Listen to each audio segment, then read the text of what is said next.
Entonces, buenas tardes a todos y todas. Desde la Escuela Latinoamericana y Caribeña de Ciencias, Técnicas y Tecnologías de Gestión, Escolap, y la Fundación Escuela de Gobierno del Estado Táchira, Fundesgov, la Escuela de Gobierno del municipio Táchira. Le damos la más cordial bienvenida a todos los participantes y ponentes. Muy bien, yo te estoy hablando desde mi celular, mientras el profesor Eddie Guerrero Lugo, que va a ser el primer ponente, está en este momento en la computadora con la presentación que ya vemos aquí en pantalla, que se llama El Esequibo es Venezuela. Como ustedes saben, hemos organizado esta actividad para que le demos entonces el pase al profesor Eddie Guerrero Lugo, a quien voy a presentar en forma muy general. El profesor Eddie Guerrero Lugo, quien tiene una maestría en el área de frontera y que ha trabajado en esa materia y además fue cónsul de Venezuela en Cúcuta, en el norte de Santander. Vamos a darle el pase entonces al profesor Eddie Guerrero Lugo, que como les decía es un especialista en materia de frontera, tiene una maestría en esa área, además ha sido coordinador de formación del Partido Socialista Unido de Venezuela en el Táchira, es uno de los más conocedores aquí en el Táchira sobre este tema, y con él vamos a establecer un primer inicio para acercarnos a la problemática del Esequibo. Entonces le voy a dar la palabra. Buenas tardes, muy agradecido al mentor de la Escolap y de la Fundego como nuestro estimado amigo y colega profesor Hugo Moya. Un saludo a todos los que están conectados a esta transmisión. Un saludo a mis colegas participantes como ponentes en este foro. El tema del Esequibo, como bien lo dice la primera dama, importancia y mucha trascendencia, la cual podemos decir que no es un tema que está de moda ni que es de una coyuntura. Es un tema de carácter vital hoy en día en Venezuela y que todos y cada uno de nosotros, venezolanos y venezolanas, jóvenes, trabajadores, todo el pueblo venezolano debe estar enterado de esta situación específica que tenemos en cuanto al territorio Esequibo en proceso de recuperación. Decimos con Andrés Eloy Blanco en 1941, ya expresaba que el pueblo venezolano debe saber por fin dónde empieza la patria y dónde termina. No es posible que todo el pueblo de Venezuela ignore todavía estas ya estoy conectando. El poeta Andrés Eloy Blanco en 1941. Igualmente, tenemos acá en la imagen que nos proyecta lo que era la Venezuela de la Capitanía General de Venezuela de 1777. Observemos la extensión donde está incluido, evidentemente, el territorio Esequibo. Insisto en esta lámina, en la cual toda el área azul es el área sumamente vital e importante para nuestro país y que tenemos que dibujarla permanentemente en el mapa para no seguirle dando las al mar. Tiene una importancia geoestratégica, geopolítica, geoeconómica extraordinaria y en consecuencia debemos tomarla en cuenta cada vez que dibujemos. Aquí observamos en esta lámina lo que es la extraordinaria fachada atlántica. Está la bandera de Venezuela y por supuesto el vecino, la República Cooperativa de Guyana. Este es el mapa que debe privar y que debe estar en todas las escuelas, que debe estar en todas las instituciones públicas y que todos debemos dibujar. No evitar mutilar el mapa. Tenemos que evitar mutilar el mapa. Colocarle ese espacio en el Caribe inmenso, el área atlántica, y a partir de ahora es pertinente y conveniente que esas rayas que aparecen ahí donde está el territorio Esequibo, que las quitemos y dibujemos, si es posible, entonces la bandera amarillo, azul y rojo y las 8 estrellas que indique que ese es un territorio, como estamos diciendo, que es el territorio venezolano. No se puede querer lo que no se conoce, nos decía el profesor, para descanse, José Manuel Briceño.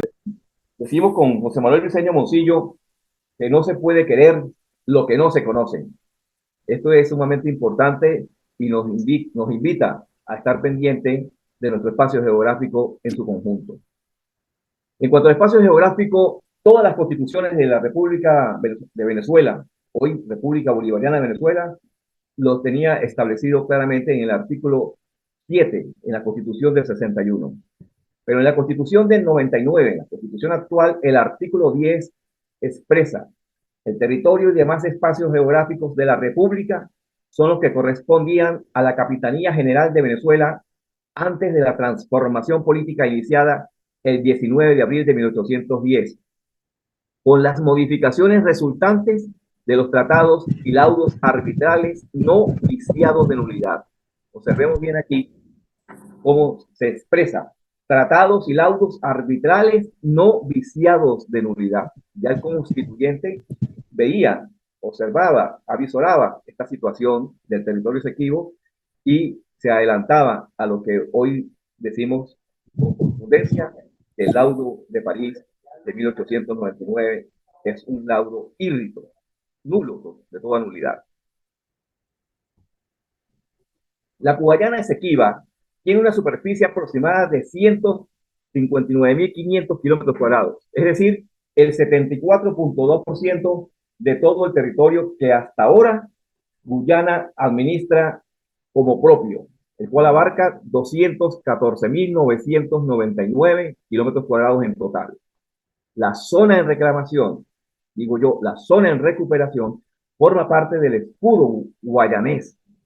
Su área costera tiene una longitud aproximada de 435 kilómetros desde Punta Playa hasta la desembocadura del río Esequibo. A finales de 1834 aparece el naturalista Robert Schomburgk para reconocer y profundizar el conocimiento sobre la Guayana británica.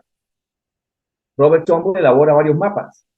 En el primero de ellos ubica el Esequibo hacia el oeste de Venezuela, mapa que desapareció.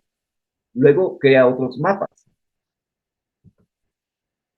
Vemos en este cuadrante 4 mapas: el área marrón, la primera línea; en el segundo, cómo abarca todo el territorio de Esequibo; en el tercer cuadrante, cómo va más allá hacia adentro de Venezuela; y la otra lámina, cómo profundiza más allá de incluso Huachipato, es decir, penetraba un área extraordinaria para Venezuela, vital para Venezuela, que permitió que posteriormente nosotros reclamáramos contundentemente esa intromisión a partir de la línea Schomburgk. Aquí vemos otro mapa en la cual están las líneas Schomburgk, como observamos allí perfectamente, todas las mapas, y la que tiene cuadritos amarillos, véanse que entraba hasta el embalse del Guri.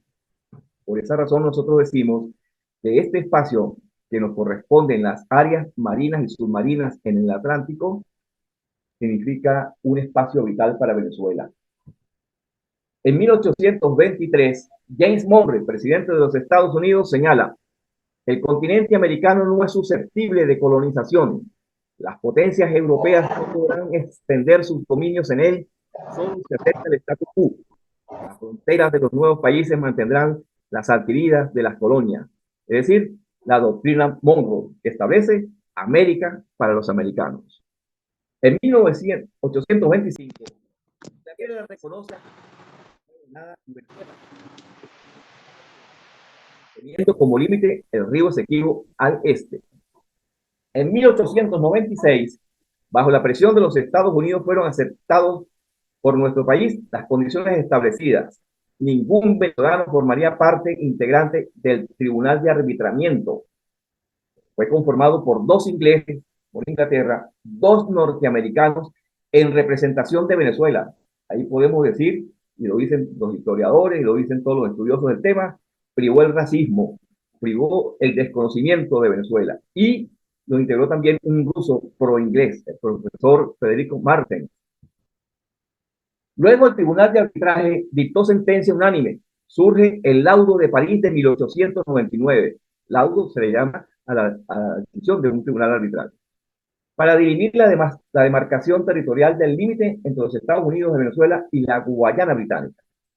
Se argumentó la decisión sin tomar en cuenta los aspectos jurídicos e históricos. La sentencia le dio a Gran Bretaña el 90% del territorio en disputa, menos la boca del Orinoco y 500 millas cuadradas de la desembocadura que fueron reconocidas para Venezuela. El gobierno venezolano, y aquí lo resalto en rojo, fue despojado de dicho territorio. Y entonces, en ese proceso de despojo, surge Severo Malet Prevost, quien confesó la acción de despojo de que fue objeto Venezuela por los miembros del laudo arbitral. Ahí lo que se produjo entonces, en la declaración que hace, el memorando que escribió Malet Prevost y que solicitó que lo abrieran después de su muerte, señala claramente que hubo un despojo de nuestro territorio. En 1948, el gobierno de Venezuela denuncia la nulidad del laudo arbitral de París de 1899. En 1962, Venezuela ratifica su desacuerdo con el laudo y lo declara nulo e irreto. Se revive la vieja tesis de que dicho territorio es nuestro, desde la independencia de la Capitanía General de Venezuela de la Corona Española.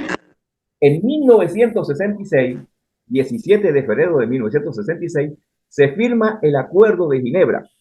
Ahí se produce un contexto histórico importante, porque en ese mismo año se independiza la Guayana de Inglaterra y pasa a denominarse más adelante República Cooperativa de Guyana. El Acuerdo de Ginebra es la tesis que nosotros manejamos, que Venezuela maneja, que sigue sosteniendo, y establece concretamente lo siguiente. Dice, ningún acto o actividad que se lleve a cabo mientras se halle en vigencia este acuerdo constituirá fundamento para hacer valer, apoyar o negar una reclamación de soberanía territorial en los territorios de Venezuela o la Guayana Británica, ni para crear derecho de soberanía en dichos territorios, excepto en cuanto tales actos o actividades sean resultado de cualquier convenio logrado por la comisión mixta y aceptado por escrito por el gobierno de Venezuela y el gobierno de Guyana. El Acuerdo de Ginebra establece claramente ese principio de la necesidad de un acuerdo mixto, un acuerdo entre las dos partes. El 18 de junio de 1970, el canciller Aristides Calvani, el gobierno de Rafael Caldera I, firma el protocolo de Puerto España, es decir, congela las negociaciones por 12 años. No hubo ningún avance. Nosotros señalamos que ese protocolo de Puerto España nos hizo muchos daños en nuestro proceso de reconocimiento de ese territorio en reclamación, hoy decimos en recuperación, porque durante esos 12 años no se habló en Venezuela en absoluto del territorio Esequibo. El 18 de junio del 82, al cumplirse los 12 años, no se prorrogó. Esperamos que a partir de esta fecha, octubre de 2023, más nunca vaya a surgir otro acuerdo parecido o protocolo parecido que congele las negociaciones o congele el tema del Esequibo. Y ahora en adelante el tema del Esequibo es un tema permanente, constante en las escuelas, en toda Venezuela y todos los ciudadanos debemos conocer. Están insistiendo en esa materia. El procedimiento establecido en el artículo 4 del Acuerdo de Ginebra, que conduce a la implementación de los medios de solución de las controversias que están contemplados en el artículo 33 de la Carta de las Naciones Unidas. ¿Cuáles son esos medios? La negociación, la investigación, la mediación, la conciliación, el arbitraje y arreglo judicial, las cuales deberán ser utilizados hasta que la controversia sea resuelta o se agoten dichos medios. Pues eso no ha pasado. Precisamente estando el tema del Esequibo en manos del secretario general de las Naciones Unidas, primero con Ban Ki-moon y luego con Antonio Guterres, se fueron con la tesis de Guyana de llevarnos a la Corte Internacional de Justicia. Pero entiendo que eso lo van a abordar los compañeros que me continuarán después en el uso de la palabra. En 1987, Guyana y Venezuela deciden aceptar el método de los buenos oficios. ¿Cuál es el objetivo de los buenos oficios? Es decir, del oficiante. Acercar a ambos gobiernos con el fin de que estos lleguen a una solución satisfactoria. En este caso, en el 2015, el presidente Maduro ha abogado por este método del buen oficiante y propuso que procediera a designar al buen oficiante. Para seguir observando acá en el mapa del territorio Esequibo, observamos ahí esos redonditos que están ahí que indican minerales y recursos que tiene ese territorio. Igualmente los invito a que observemos hacia donde está el área azul, que es donde ha estado la plataforma petrolera de la ExxonMobil y que ha venido generando una profunda provocación, puesto que intenta con el apoyo de Guyana explorar y explotar nuestros recursos petroleros sin tomar en cuenta a Venezuela y en consecuencia sin reconocer que es un territorio, un espacio geográfico en litigio. El territorio Esequibo posee oro, diamante, mica, bauxita, magnesio, uranio, petróleo, gas natural, agua dulce, energía hidroeléctrica, bosque, sabana, biodiversidad, pesca, turismo. Es decir, una inmensa riqueza que tiene unas potencialidades enormes para fortalecer la bendita situación que tiene Venezuela, un país con muchos recursos y muchas potencialidades. Decimos con Enrique Bernardo Núñez, para amar, querer y comprender un país es requisito fundamental el conocer ese país. Y un país se conoce a través del estudio de su historia y de su geografía. Por eso es importante que nos adentremos en el estudio de la historia y de la geografía de nuestro país para hacer valer ese principio de que no se puede querer lo que no se conoce. Y tenemos una imagen donde señalamos permanentemente que debe estar fuera del Esequibo la ExxonMobil hasta tanto se resuelva esa controversia que existe con el territorio Esequibo, con la República de Guyana. Venezuela recurrentemente ha ratificado no reconocer el mecanismo judicial unilateral impuesto por Guyana por el hecho de que el Acuerdo de Ginebra de 1966 indica diversas vías de solución pacífica, siendo la vía judicial la última de ellas. La Corte Internacional de Justicia admitió los contenidos que llevaron a Venezuela a presentar las objeciones preliminares. Una revisión de la conducta fraudulenta por parte del Reino Unido mediante el laudo de 1899. Como bien nos lo expresa nuestro embajador Samuel Moncada, es una ganancia para Venezuela, por decirlo de esa manera, puesto que el tribunal reconoce de que hubo una actitud fraudulenta por parte del Reino Unido. Segundo, se produce un reconocimiento de base del Acuerdo de Ginebra como fundamental para considerar a la hora de cualquier resolución sobre la controversia territorial. Ratificamos, para finalizar, el Acuerdo de Ginebra. Ratificamos que el conocimiento de la realidad de lo que hasta ahora se ha discutido y debatido, debemos seguir haciendo esfuerzos por no debilitar internacionalmente nuestra posición. No olvidar, aquí es importantísimo insistir, que detrás de dicha controversia hay elementos geopolíticos, geoenergéticos y geoeconómicos. Y fundamentalmente está en juego la salida de nuestro país por el Atlántico. Finalmente decimos, como dice nuestro presidente Nicolás Maduro, los venezolanos y las venezolanas seguiremos la lucha incansable y firme por defender el respeto al histórico Acuerdo de Ginebra y la territorialidad de nuestra linda nación. La verdad nos acompaña. El Esequibo es Venezuela. Lo dice y lo sostiene nuestro presidente Nicolás Maduro Moros. Venezuela no es una amenaza para nadie. Venezuela lo ha ratificado, lo ha demostrado. Somos una esperanza. Tenemos la fe, la esperanza, la convicción que pronto habrá una solución pacífica a esa controversia y señalamos a todos los venezolanos y a todas las venezolanas, a todos a quienes nos interesa y nos duele la patria, de que la patria no se negocia, la patria se defiende. ¡Viva el territorio Esequibo! Venezuela es poseedora de ese territorio. Tenemos documentos históricos y jurídicos que nos dan esa posibilidad y esa demostración. En consecuencia, los haremos en abril de 2024 hacer valer ante la Corte Internacional de Justicia. Muchísimas gracias y queda a la disposición las láminas para quienes las puedan usar posteriormente. Muchas gracias. Muy bien. Aplauso, pues, de lejos.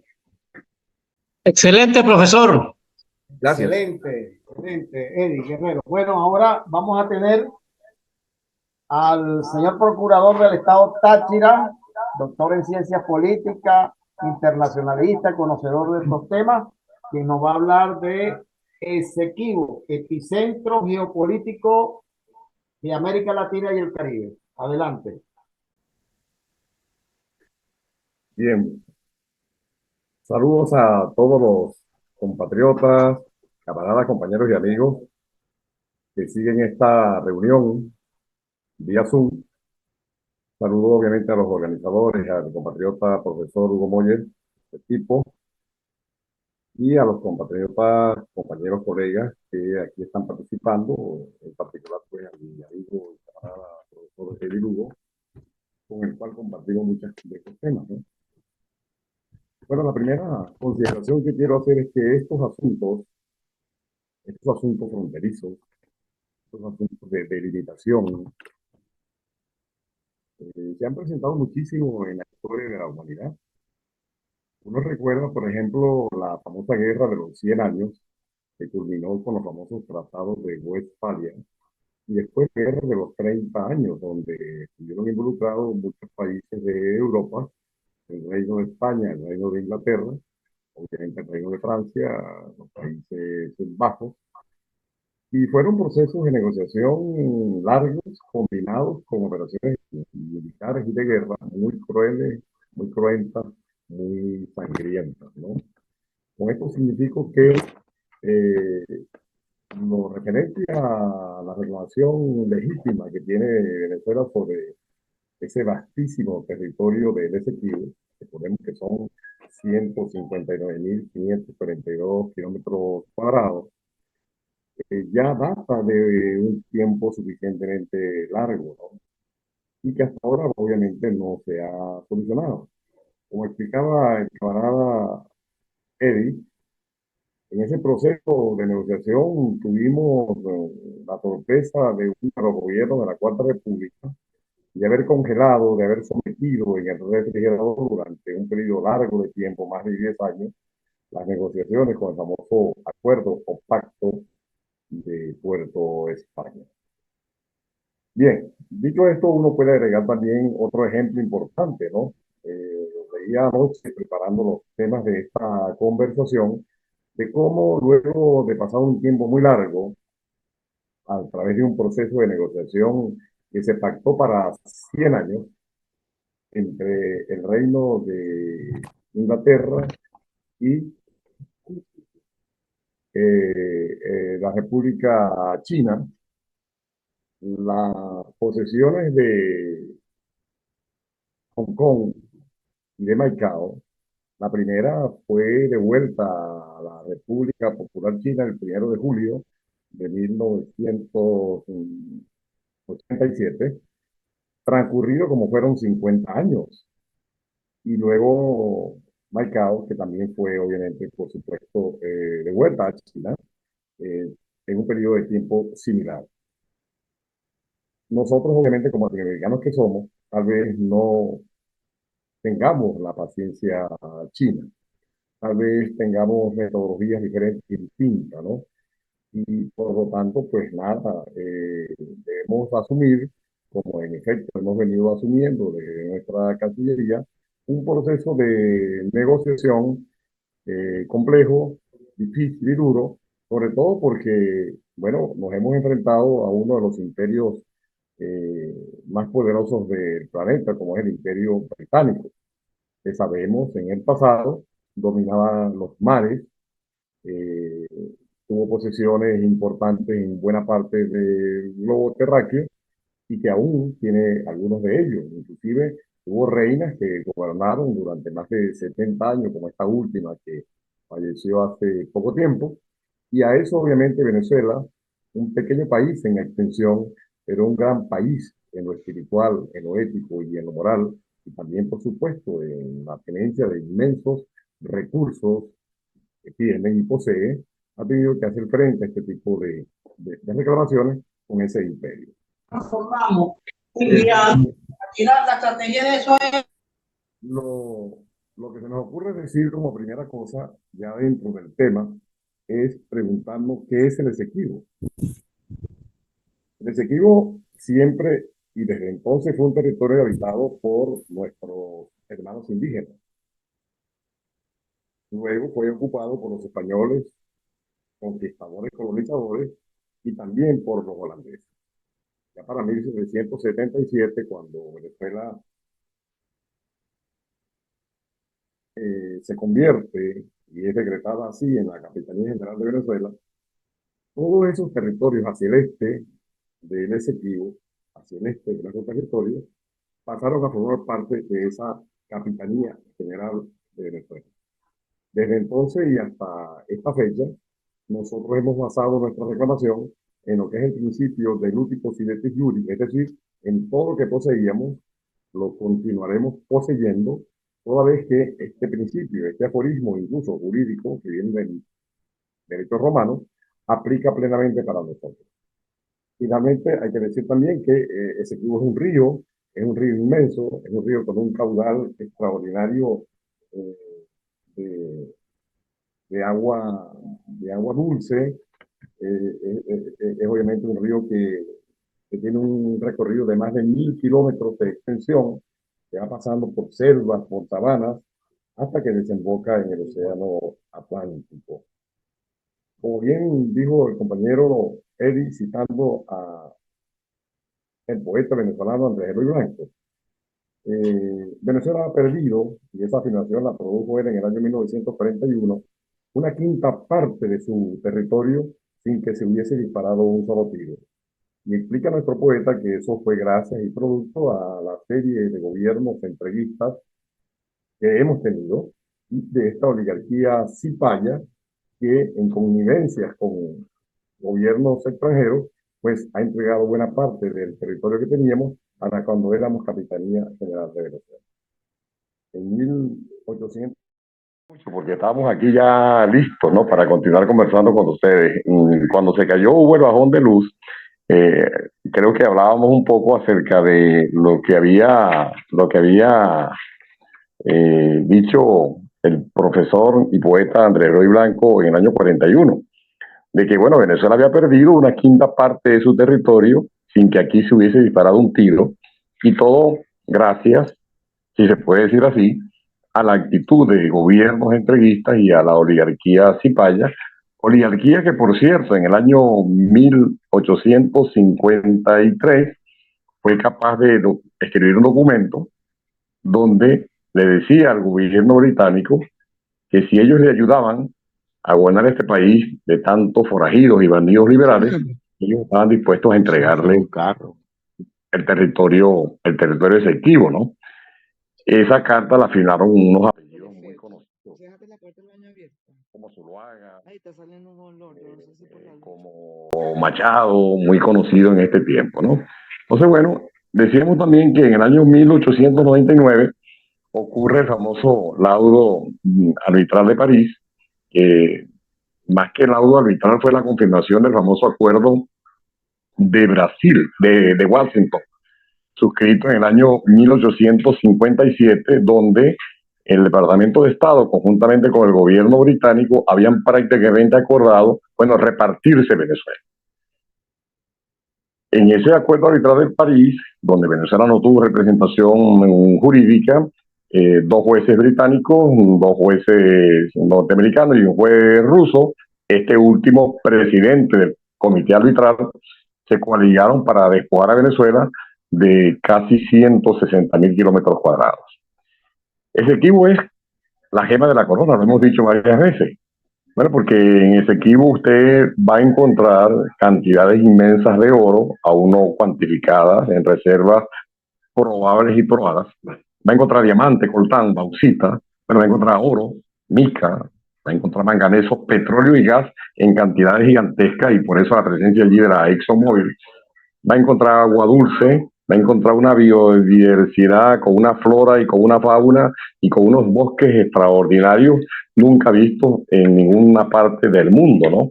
Y en esa zona hemos dicho, viven alrededor de 130.000 personas, en su gran mayoría indígenas, afrodescendientes, mestizos, con etnias indígenas como los guaraos, los arabacos, los caribes, los guapichanas, los macusichi, los patamonas. En esa zona se hablan diversas lenguas. La riqueza y la diversidad cultural allí es extraordinaria. Allí se tiene el idioma inglés como oficial, allí también se habla el criollo guyanés, se habla el español, el portugués y por supuesto las lenguas de nuestros compatriotas indígenas. Entrando más de manera particular en las ideas que quería compartir con ustedes, compatriotas, decimos que América Latina no es patio trasero de imperio alguno. Como se recordará, desde 1823, cuando el presidente James Monroe con su secretario John Quincy Adams escriben el famoso memorándum que se convierte en lo que se ha conocido como la doctrina Monroe, la expresión del llamado destino manifiesto de que América para los americanos. Bueno, ellos nos han tratado a nosotros, desde el Río Grande hasta la Patagonia, como que fuéramos su patio trasero. Invocando esa teoría, bueno, nos han sojuzgado, nos han dominado, nos han intervenido, han derribado gobiernos, han impuesto gobiernos títeres. Recordamos cómo derrocaron al camarada presidente mártir Salvador Allende, bueno, cómo habían acabado primero con Joao Goulart, y así con muchos gobiernos de América Latina y del Caribe, ¿no? Ante eso, bueno, obviamente los pueblos de América Latina y del Caribe hemos protestado, nos hemos levantado de manera larga y por eso decimos que no somos patio trasero de imperio alguno. De allí que cuando hombres como Vladimir Acosta, por ejemplo, en su libro extraordinario En las entrañas del monstruo, es un libro que recomiendo mucho a mis alumnos porque desde allí uno puede entender y comprender de cómo el imperio norteamericano ha envilecido de manera cruel y criminal sus actuaciones para con los pueblos de América Latina. Por eso, ante la presencia de la ExxonMobil allí, en esa zona no delimitada aún, es decir, zona en reclamación y recuperación por Venezuela, nosotros decimos con mucha fuerza, fuera las transnacionales del Esequibo. Y las transnacionales están allí porque, como bien lo ha dicho nuestro camarada presidente Nicolás Maduro Moro, Guyana, lamentable y tristemente, se ha convertido en una especie de empleado más en la nómina de la ExxonMobil. Y recibiendo prebendas y recibiendo dinero en cantidades inmensas y tal vez otro tipo de regalos, han permitido que allí la ExxonMobil participe, comience estudios de exploración, de explotación, de desarrollo de campos gasíferos y petrolíferos en zonas que obviamente al no estar delimitadas, el mismo acuerdo de Ginebra de 1966 prohíbe e impide que Guyana haga ese tipo de cosas. En eso de nosotros decir que obviamente no somos patio trasero de nadie, también decimos que América Latina y el Caribe es una zona o territorio de paz, como lo declaró las Naciones Unidas cuando dijo que América Latina y el Caribe era una zona desmilitarizada y desnuclearizada y que por tanto perfectamente esa zona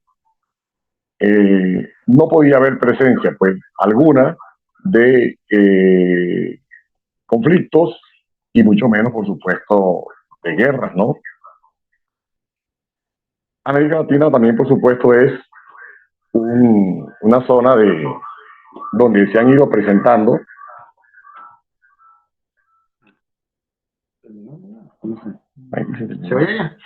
se han ido presentando en los últimos años una serie de gobiernos progresistas, democráticos, revolucionarios, socialistas.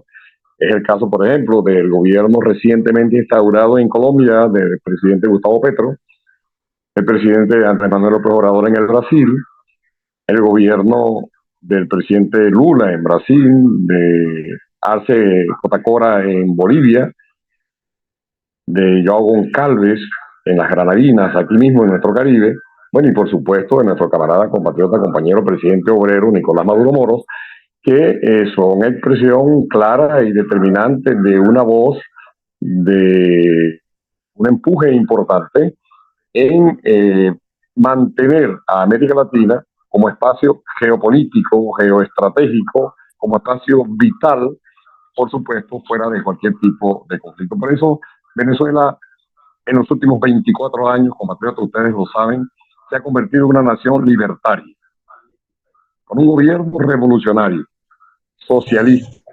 antiimperialista y profundamente chavista, como suelen decir nuestros militares. Ese mal ejemplo, entre comillas, que da Venezuela, obviamente que no gusta al imperio norteamericano, y por eso en el año 2015 el presidente Barack Obama nos declaró ser una amenaza inusual y extraordinaria. Inusual porque no hacemos lo que nos ordenan, inusual porque somos rebeldes, inusual porque nos oponemos a cualquier política de intervención y de sometimiento. Y bueno, y extraordinaria porque la revolución bolivariana irradia sus efectos políticos, geopolíticos, culturales, educativos, ambientales, sociales, para toda América Latina y el Caribe y mucho más allá. De allí que cuando se firma en Ginebra en 1966 el acuerdo que lleva ese nombre, bueno, se abre para nuestro país la posibilidad de reaperturar lo que con el gobierno, con el laudo de París nos habían impedido, es decir, las negociaciones para rescatar nuestro territorio Esequibo, en el cual tenemos títulos, en el cual tenemos inclusive, y esto se dice muy poco, compatriotas, actos posesorios. Creo que hoy lo preguntaba alguien en el chat que tenemos, porque en los años 50 allí se hizo una penetración. En el gobierno del general Marcos Pérez Jiménez se intentó una penetración allí. En los años 60 inclusive, el coronel Pompeyo Torrealba, en los actos del Roponini, donde hubo una verdadera rebelión popular de los indígenas, con una lideresa que estuvo al frente. Esa lideresa inclusive tuvo que huir a Venezuela para evitar que la asesinaran. Y luego esa compatriota se fue del país y murió en Estados Unidos, habiendo dejado toda una enseñanza de lealtad, de patriotismo, de consecuencia. Esa mujer llamó a que incorporáramos a los esequibanos, a que les diéramos cédulas, a que les diéramos partida de nacimiento, a que estableciéramos escuelas y hospitales, a que abriéramos carreteras inclusive, carreteras Mami, aquí inclusive. está la reunión. ¿No va a escuchar? En los años 50 y en los años 60, Aquel que hace escándalo. hay que volverlo a hacer. No, Tal vez, en este ejemplo que coloqué al principio de esta conversación, de cómo China logró recuperar Hong Kong y prontamente creo también China va a recuperar Taiwán, puede ser un ejemplo para que en el largo plazo nosotros podamos sentir que todos esos 160.000 kilómetros cuadrados al este de nuestra Guayana formen parte efectiva, como siempre lo fueron, del territorio venezolano. Por eso nosotros decimos en esa consigna que se ha hecho colectiva en todo el país y que brota de las gargantas de los venezolanas y venezolanos, que el Esequibo es nuestro y que toca recuperarlo. Para recuperarlo, por supuesto, toca movilizarnos, toca organizarnos, toca no permitir dejar caer el ánimo y el entusiasmo que se ha levantado en los últimos tiempos, ¿no?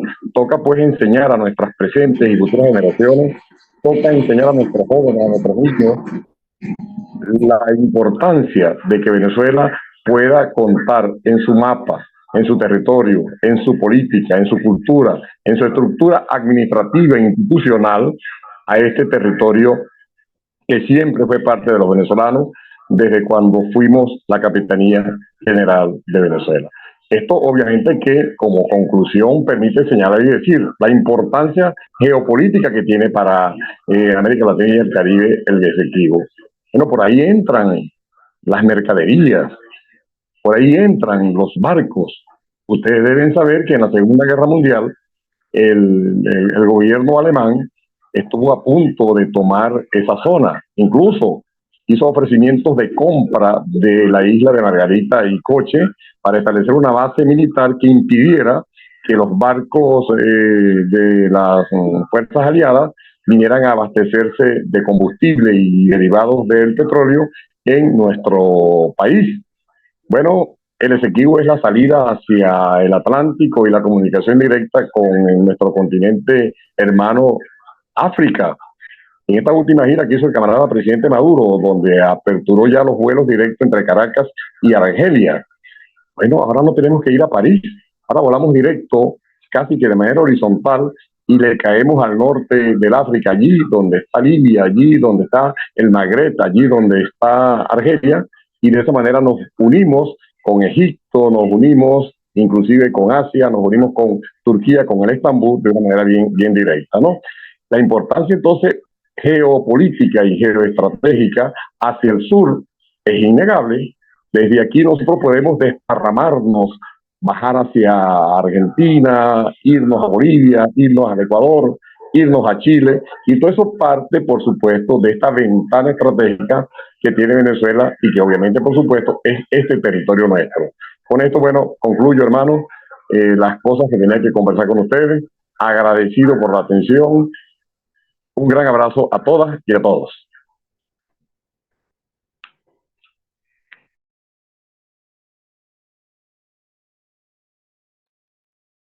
Me honro en presentarles a ustedes al diputado William Fariña, a quien conocí hace muchos años, comenzando, todavía no habían ni siquiera juramentado al señor presidente Chávez, y allá en Fuerte Tiuna tuvimos oportunidad de conocernos junto con Luis Reyes, junto con nuestro querido amigo Wilmar Castro, Wilmar Alfredo Castro Soteldo, y bueno, estuvimos compartiendo la creación del Ministerio de Infraestructura, estuvimos compartiendo una serie de actividades, y me enorgullece y me honro entonces en presentarles a ustedes al diputado William Fariña, que es oficial de reserva activa de las Fuerzas Armadas, ha sido licenciado en Ciencias y Artes Militares, sociólogo especializado en planificación, tiene un doctorado, no lo sabía, en desarrollo y aprendizaje organizacional, y durante su periodo ha sido presidente de la Comisión Permanente de Defensa y Seguridad de la Nación,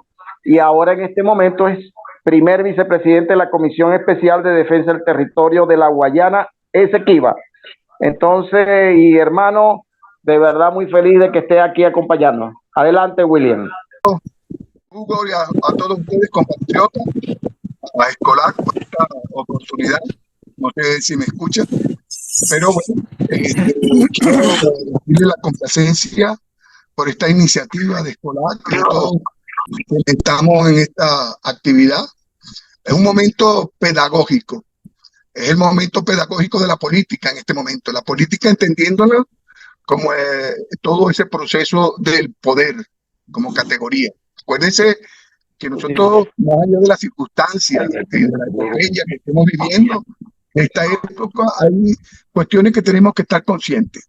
La primera de ellas es percibir el poder, cómo interpretamos el poder entendiéndolo como esa capacidad constructiva, y especialmente en el caso de nosotros, que somos república.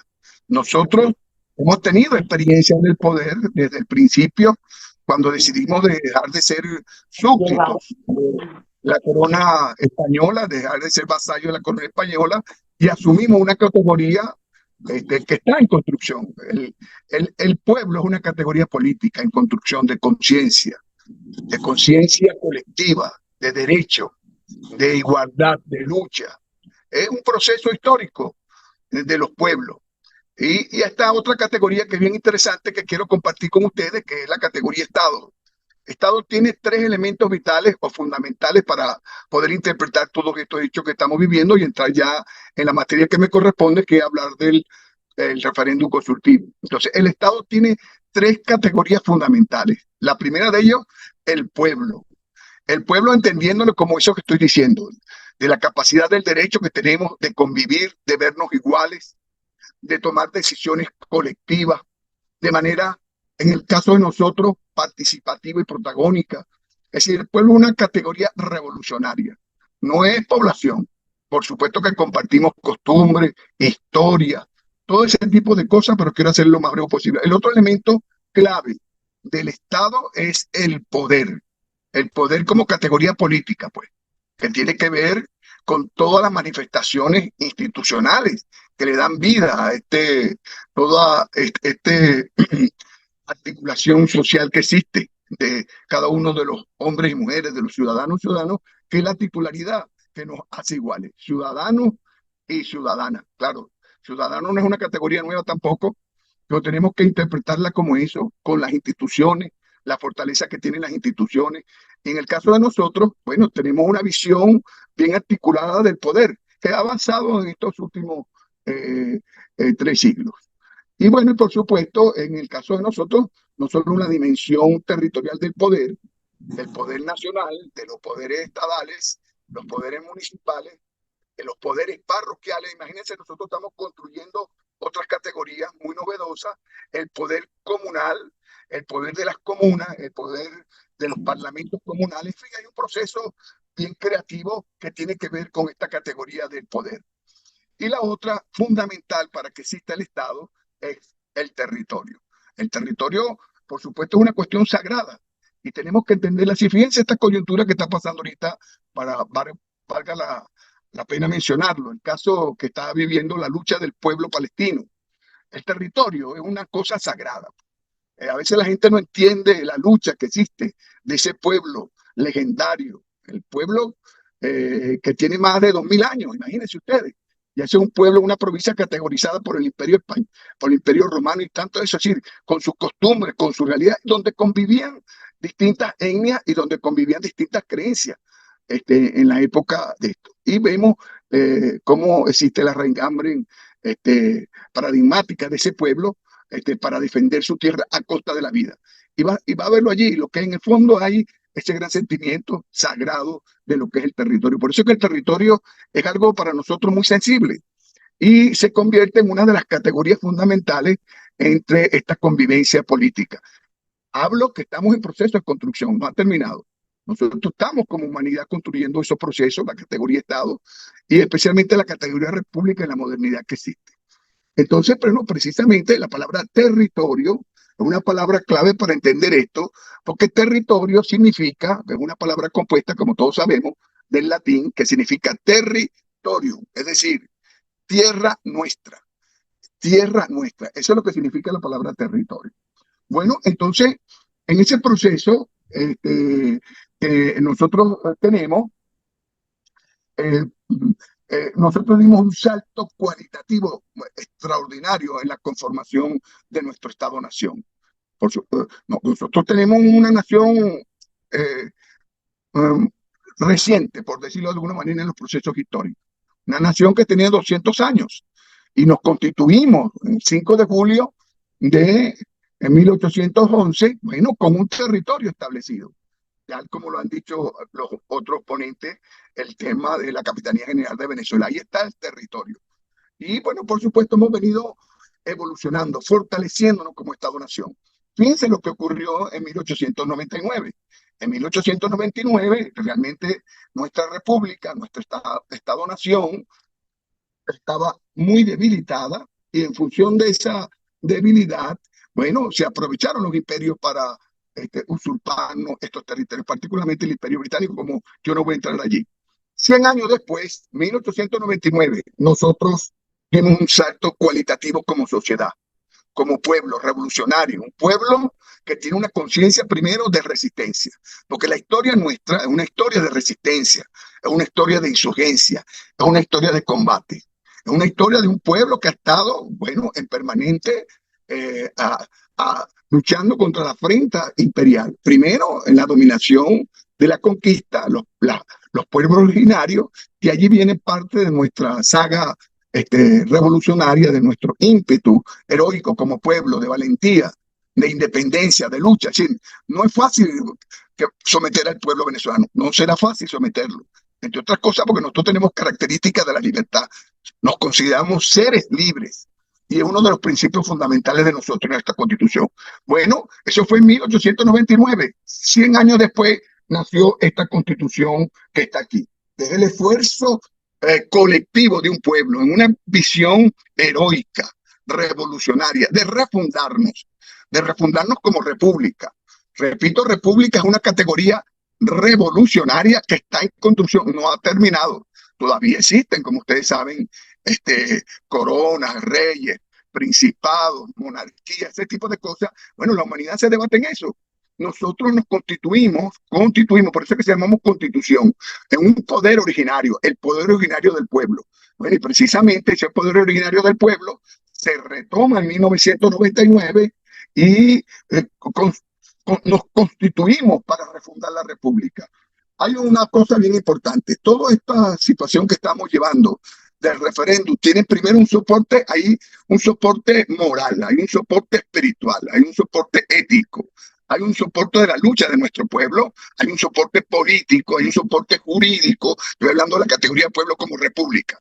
Las repúblicas son los asuntos públicos. Nosotros, como república avanzada, la república lleva el nombre nada más y nada menos de uno de los grandes precursores de la modernidad, de la categoría pueblo, de una generación encabezada por Simón Bolívar, bueno, que parió república. Imagínense, ¿cuáles son nuestros antecedentes heroicos, épicos, de esta epopeya, de esta historia que estoy tratando de sintetizarle? Bueno, nada más y nada menos tenemos al padre de república, y ese concepto de república lo fuimos llevando por todo este continente, y cuando nació una república tenía que nacer con su territorio, en esa formación de ese Estado-nación que se estaba dando. Bueno, y precisamente aquí está este postulado. Lo dice, yo quisiera primero decirle a ustedes, ya que estamos en este ambiente pedagógico, porque estamos en el momento pedagógico, el momento pedagógico de la política. La política tiene varios aspectos, pero la pedagogía es fundamental, este esfuerzo que estamos haciendo, por supuesto, entre un grupo de colegas, compañeros, revolucionarios, pero tenemos que entenderlo en la mayoría de lo posible. No puede quedar en cenáculo. Una de las características contradictorias con el concepto revolucionario de lo que es pueblo es que no son cenáculos. Las opiniones públicas son de carácter revolucionario, potentes. Simón Bolívar lo decía en 1817, constituyendo la República de Colombia, lo decía, la opinión pública es la fuerza más importante que tiene una nación. Imagínense, la opinión pública, la opinión del pueblo se estaba refiriendo a él, la consulta del pueblo. Bolívar siempre ha creído y forma parte de los postulados fundamentales de nuestros principios políticos, ideológicos, como república, como Estado-nación, precisamente la participación de nuestro pueblo. Nuestro pueblo es sabio, lo decía Simón Bolívar, está recogido en distintas cartas e interpretaciones que hacía Bolívar sobre el poder del pueblo. Entonces, lo primero que tenemos que decir, el pueblo, la categoría pueblo, que es la que manda, es la que tiene el poder, sus poderes creadores, dice el preámbulo de la Constitución. Yo voy a leer rápidamente este párrafo. El pueblo de Venezuela, en ejercicio de sus poderes creadores, invocando la protección de Dios, el ejemplo histórico de nuestro libertador Simón Bolívar y el heroísmo y sacrificio de nuestros antepasados aborígenes y de los precursores y forjadores de la patria libre y soberana, con el fin supremo de refundar la república para establecer una sociedad democrática, participativa, protagónica, multiétnica, pluricultural, en un estado de justicia federal y descentralizado, que se consoliden los valores de la libertad, la independencia, la paz, la solidaridad, el bien común, la integridad territorial, quiero subrayarlo, integridad territorial, la convivencia y el imperio de la ley para esta y las futuras generaciones, y asegura el derecho a la vida, al trabajo, a la cultura, a la educación, a la justicia social, a la igualdad sin discriminación. En fin, aquí está, pues. Hay un elemento pedagógico, quiero decirles, compatriotas, yo los recomiendo a todos ustedes que carguemos nuestra Constitución, porque aquí están los preceptos de esta batalla. Es la artillería del pensamiento, la opinión pública. Y aquí, en esta Constitución, bueno, están estructurados todos unos postulados de carácter normativo en esta en la carta magistral, en la carta principal, en la carta de la Constitución, pues, es un legado. Esta Constitución, por supuesto, es el avance que ha tenido nuestra nación como pueblo revolucionario, heroico, resistente, en combate de las ideas, inclusive. Porque a veces cuando hablamos de combate, creemos que ese episteme nada más tiene que ver con fusiles y misiles y aviones. No, es el combate de las ideas. Creemos profundamente en el combate de las ideas y respetamos las ideas de los otros en el pluralismo que entendemos, porque estamos entendiendo en eso, pero bueno, ahí hay que dar el debate. Aquí está, compatriotas, les digo a ustedes, el artículo 1 de la Constitución, en los principios fundamentales, lo establece claro. Es irrenunciable el derecho que tenemos a la territorialidad, la integridad territorial. Es irrenunciable, lo dice textualmente. Igualmente hay un artículo, todos los artículos, pero hay un artículo fundamental que quiero compartir con ustedes, que es el artículo 5, que a mi juicio es el que más recoge todos estos postulados liberadores de esta categoría de liberación, de redención, que es el pueblo, como soberano, porque estamos hablando de categorías que tienen que ver esto, la soberanía. En el caso de nosotros, en los venezolanos, en toda esta república, la soberanía la ejerce el pueblo. Él es el que tiene el poder supremo. Eso es lo que significa soberano. Es el poder supremo. En Inglaterra, ¿quién tiene el poder supremo? El rey Carlos III, ese que nombraron allá. Y allá en España hay un rey, hay reinados en el mundo. En el caso de nosotros no. El soberano de nosotros es el pueblo. Nosotros hicimos esa ruptura paradigmática en los procesos de independencia. Pero el artículo 5 lo dice, hablando de la soberanía. ¿Quién ejerce la soberanía? ¿Quién tiene el poder? No son las élites. El pueblo es una categoría bien amplia, independiente del estatus socioeconómico, del estatus educativo, de todo el carácter etnográfico o poblacional. No, pueblos somos todos, tenemos derechos iguales. Miren lo que dice, la soberanía reside, artículo 5, la soberanía reside intransferiblemente en el pueblo, quien la ejerce directamente en la forma prevista en esta Constitución y en la ley, e indirectamente mediante el sufragio por los órganos que ejerce el poder público. Los órganos del Estado, miren lo que dice aquí como una categoría suprema. Los órganos del Estado, en el caso de nosotros, yo soy funcionario del Estado, soy diputado de la Asamblea Nacional, pero esto es válido para el presidente de la República, esto es válido para cualquiera de las instancias del poder público nacional, esto es válido para todos los funcionarios. Los órganos del Estado emanan de la soberanía popular y a ella están sometidos. Establecido aquí en la Constitución. Toda esta lucha que tenemos en este instante está establecido aquí. Ya se ha citado el artículo 10 de la Constitución, donde establece la nulidad. No podemos aceptar ningún tratado que sea nulidad aprobada por nosotros. En el caso específico, ese tratado, el laudo de París de 1899. No podemos.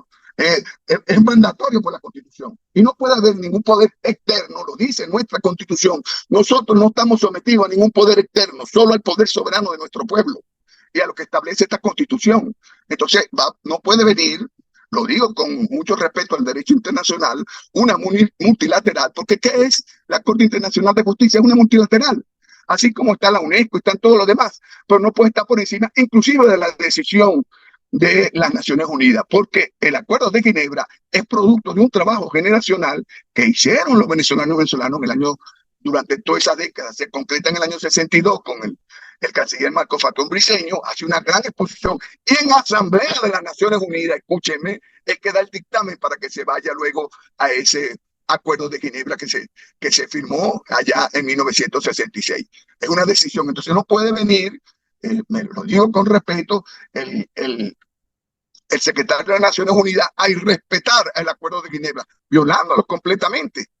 Por eso nosotros tenemos como doctrina de Estado todo dentro del Acuerdo de Ginebra, nada fuera del Acuerdo de Ginebra. Entonces aquí está el artículo 12 y el artículo 13 establece claramente todos estos asuntos que tienen que ver con la competencia de los yacimientos y la riqueza que existen en la plataforma continental, de todos nuestros mares, inclusive el océano Atlántico, bueno, que es la gran ofrenda que se está haciendo por parte de la ExxonMobil y el gobierno de la República Cooperativa de Guyana. Y muy particularmente en este espíritu de participación protagónica, porque miren lo que estamos planteando. Nosotros como sociedad en el siglo XXI estamos diciendo al mundo, estamos en el pleno siglo XXI. Nosotros nacimos en el siglo XXI con estos postulados, postulados para la ciencia política.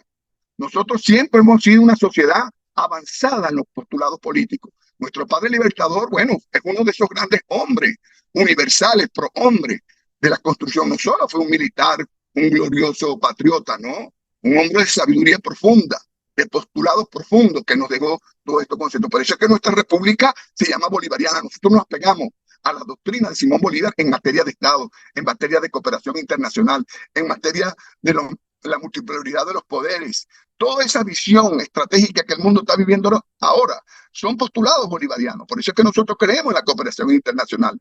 Por eso es que nosotros respetamos la autodeterminación de los pueblos y respetamos el territorio de cada república. Nosotros a la República Cooperativa de Guyana, compatriotas, no le estamos quitando ni un milímetro ni un centímetro de su territorio. Ellos nacieron con ese territorio, tienen su partida de nacimiento sobre todo ese tipo de cuestiones, y nosotros igualmente nacimos con otra cuestión. Esto es un producto, como ya se ha analizado, geopolítico, que no es el caso. Yo voy a seguir en el marco de cuáles son los aspectos constitucionales que soportan este referéndum consultivo que ha emitido la Asamblea Nacional, una iniciativa de la Asamblea Nacional. El artículo 62 de nuestra Constitución lo dice de manera clara. El artículo 62. El pueblo tiene derecho a participar en los asuntos públicos, especialmente a participar. El artículo 62 de la Constitución. Yo voy a leerlo, por favor, para que vean. Esto es absolutamente revolucionario. Este artículo no aparecía en las constituciones anteriores. La última, que es referente para que nosotros podríamos hablar en construir esta constitución, que es un esfuerzo heroico. Esta constitución es muy particular con respecto a todo el proceso. Son 27 constituciones que han pasado. Es un momento histórico distinto. Ya sabemos todo ese proceso. Yo no lo voy a sino a sintetizar, de la revolución bolivariana. Un pueblo que llama, es revolución bolivariana. ¿Por qué somos nosotros revolucionarios bolivarianos? ¿Por qué nosotros nos seguimos llamando bolivarianos? Nosotros que tenemos una historia de 50 años en este proceso de la constitución del movimiento bolivariano. Bueno, porque creemos en estos postulados, creemos en la participación de nuestro pueblo, en su acción protagónica. No es una cuestión de élite. Siempre a nuestro pueblo lo tuvieron apartado, no se les consultaba nada. La gente decidían para hacer las constituciones. Bueno, se llamaban unos abogados expertos, pues, un cónclave de expertos, no, de élites, no. Ahora no. En nuestra vida pública, los asuntos públicos de nuestra nación, el pueblo tiene competencia. Todos los ciudadanos y ciudadanas tienen el derecho de participar libremente en los asuntos públicos, directamente por medio de sus representantes elegidos o elegidas. La participación del pueblo es la formación, ejecución y control de la gestión pública. Es el medio necesario para lograr el protagonismo que garantice su completo desarrollo, tanto individual como colectivo. Es obligación del Estado y deber de la sociedad facilitar la generación de las condiciones más favorables para esa práctica. Entonces estamos hablando que cuando la Asamblea Nacional, que es un foro político donde participan todas las cosas, quiero de verdad agregar aquí algo, compatriotas. Esta no es una actividad de cenáculo. No lo digo por nosotros, por favor.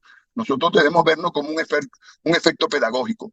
Esto tiene que salir nada más de los encuentros de gente intelectual, de gente preparada, de estudiosa. No, tenemos que convivirlo, tenemos que consagrarlo, tenemos que recrearlo en permanente relación con nuestro pueblo, especialmente los pueblos, nuestros pueblos más sencillos, nuestros pueblos humildes, los más apartados de las ciudades. Todos hacer esa conciencia, una conciencia superior de que tienen derecho a participar. Entonces, este es un tema sagrado. El tema del territorio es un tema sagrado para los pueblos. Vean el caso que como acabo de mencionarle ahorita del pueblo glorioso de Palestina. Es una cuestión sagrada. Entonces, es un tema trascendental. Es una lucha histórica. No nada más de los chavistas, por favor. Ustedes saben que soy chavista, soy patriota, soy bolivariano, etcétera. Soy del PSUV, pero esto no es un tema de los partidos, no es un tema nada más de los chavistas. Yo lo digo con mucho respeto a todos los que me escuchan aquí. Yo he conocido gente patriota que no es chavista y los respeto profundamente. Los respeto, primero porque son hermanos venezolanos y coincidimos en este tema de la defensa del Esequibo. Hay gente inclusive que es chavista, pero bueno, por algún motivo está molesto con el partido, con el gobierno, y sin embargo en esto me resteo por la defensa del Esequibo. Es decir, es una conciencia de unidad más allá de nosotros los partidos, y lo digo porque yo convivo, yo soy vicepresidente de esta comisión, y allí no están nada más los chavistas, allí hay diputados de otras tendencias, de Acción Democrática, de COPEI, de otros, y allí coincidimos, porque es una lucha generacional.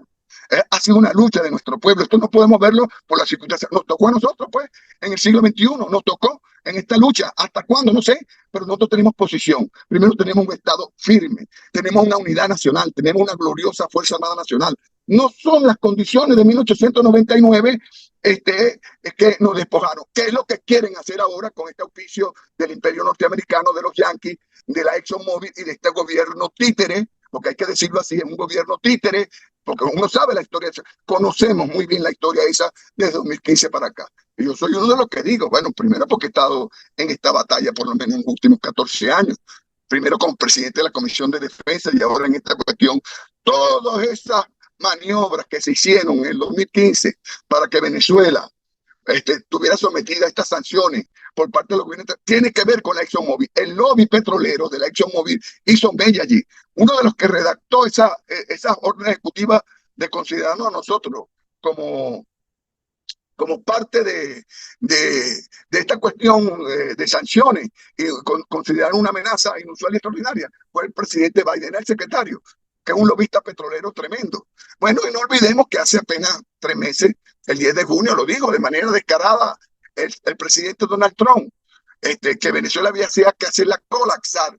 El objetivo es debilitarnos, porque le voy a decir una cosa, el objetivo es que allí están más de 300.000 millones de barriles de petróleo, que es por lo menos para 500. O sea, estimamos que más. Las grandes reservas del planeta, por cuestiones geológicas, bueno, las tenemos nosotros los venezolanos, y gran parte del lomito de todo esto está ahí en la plataforma atlántica, especialmente en la plataforma de Entlana. ¿Qué ha hecho este presidente? Como ya todos lo sabemos, bueno, ha repartido lotes allí, ya la ExxonMobil tiene tiempo chupándonos más de 400.000 barriles diarios. Bueno, es una ofrenda a nuestra nación, a lo que dice nuestro postulado. Bueno, y aquí está el artículo 71 de la Constitución, lo dice claro. El artículo 71 dice, bueno, el referéndum popular. Aparece en nuestra Constitución, escúcheme, eso no aparecía en ninguna de nuestras anteriores 26 constituciones. En la 27, como un acto heroico, revolucionario, del protagonismo, de la soberanía popular, de la autodeterminación de nuestro pueblo, está en capacidad de que en materia, lo dice así, voy a leerlo, por favor. Artículo 71. Estoy diciendo estos artículos, algunos de estos artículos que son los basamentos por el cual la Asamblea Nacional tomó esta iniciativa y fue propuesta por el presidente de la Asamblea, el doctor Jorge Rodrigo Gómez, en toda una sesión ordinaria, y fue aprobado por unanimidad. Ahí hay un mensaje extraordinario, compatriota, escúchenme. Esto fue aprobado por unanimidad. Nos pusimos de pie todos los diputados, de todas las tornas, de todas las tendencias políticas e ideológicas para aprobar esta cuestión. ¿Cuál es que vamos a aprobar? Que en materia de especial trascendencia nacional podrán ser sometidas a referéndum consultivo por iniciativa del presidente de la República. En este caso, que tomó la iniciativa no es el Ejecutivo Nacional, el presidente, en Consejo de Ministros o los electores, no, tal como está establecido en el artículo 71, fue iniciativa de la Asamblea Nacional.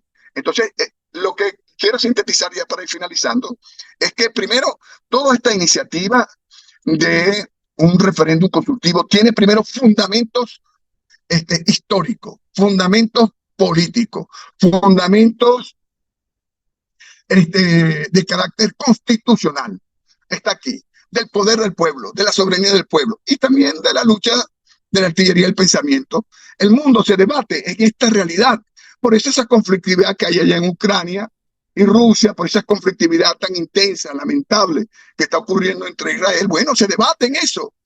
Tenemos que respetar la soberanía de los pueblos, las decisiones de los pueblos. Las élites seguirán gobernando, bueno, y nosotros nos rebelamos a las élites. Hay gente que dice que por qué consultarle al pueblo. Bueno, en primer lugar porque es un mandato de la Constitución. Nuestra Constitución lo dice, somos un pueblo que ejerce de manera protagónica y participativa.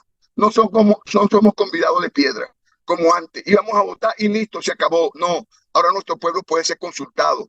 Eso primero dice la majestad que tenemos nosotros en nuestra soberanía popular de nuestro pueblo. No importa que tú seas campesino, que seas pescador, que vivas en la selva, que estés viviendo aquí como vivo yo en un pequeño apartamento en Caracas. No, en cualquier lado de la patria, nuestro pueblo tiene derecho para eso. Y por último, bueno, hay realidades concretas.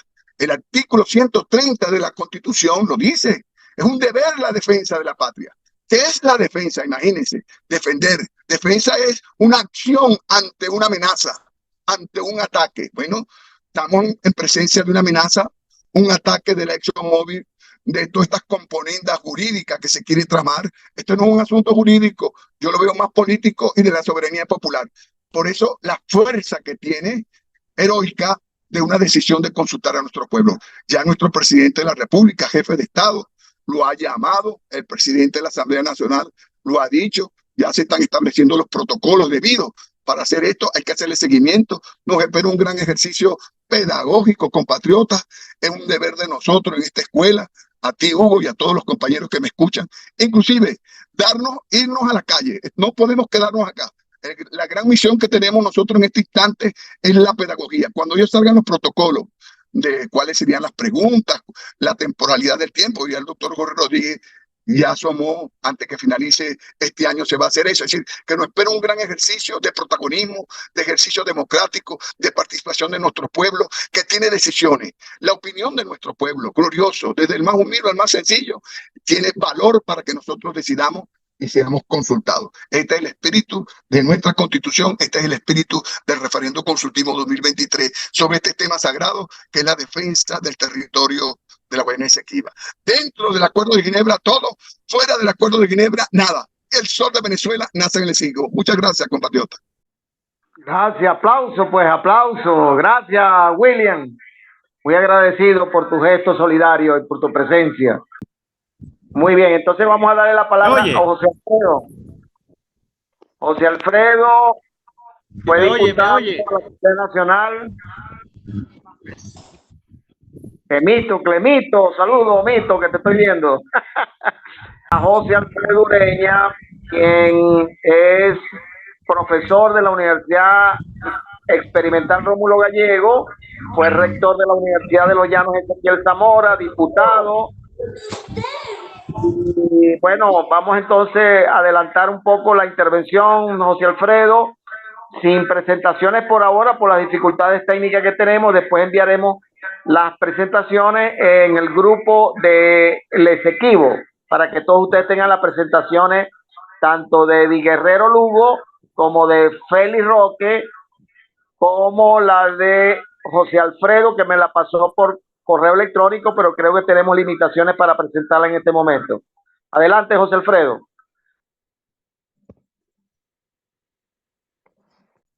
Buenas noches, buenas noches.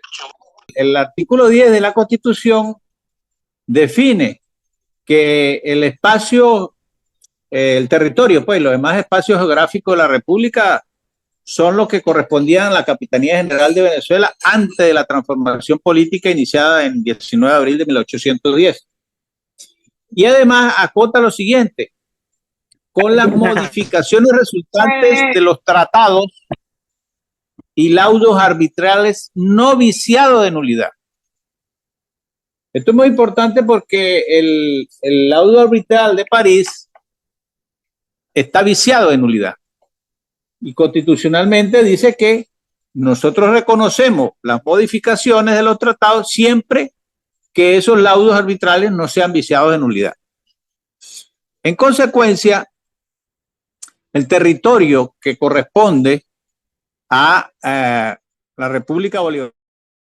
Ok, le decía entonces que ese territorio de la Capitanía General de Venezuela se creó en 1777 y fue establecido como una entidad político-administrativa por orden del rey Carlos III de España, a través de la Real Cédula, que abarcó un territorio similar al de la actual Venezuela.